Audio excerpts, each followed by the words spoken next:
මොරටුව කිව්වට මොරටුව කියන නම හැදිච්ච හැටි දන්නවද? වෙරළ ආරක්ෂා කරන්න කුරුණෑගලින් ආපු රණසූරයෝ තම මුල්ගම වෙච්ච මුරතිය කියන නම අලුත් ජනපදයට තෙදුව කියලා 1750 දී සුමනපාල තෙරුන් වහන්සේ විසින් රචිත ජයවර්ණ කුල පෙළපතෙහි සඳහන් වෙනවා.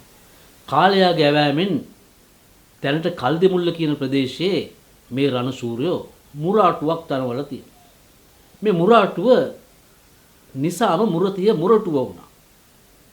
මේ මොරටුව පසු කාලේ මොරටුව වුණා කියලා මොරටුවේ උදාර යට ගියාවේ සඳහන් වෙනවා.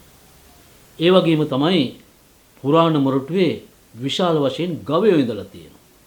ගවයෝ සිටි නිසාම කිරි සහ මෝරු බහුලව තිබිලා තියෙනවා.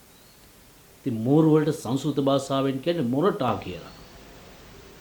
මේ මොරටා කියන නිසා පසු එක මොරටුව වුණා කියලත් ජයසුමන ධර්මබන්දු කියන ලේඛකයා ඓතිහාසික මොරටුව කියන කෘතිය සඳහන් කරලා තියෙනවා.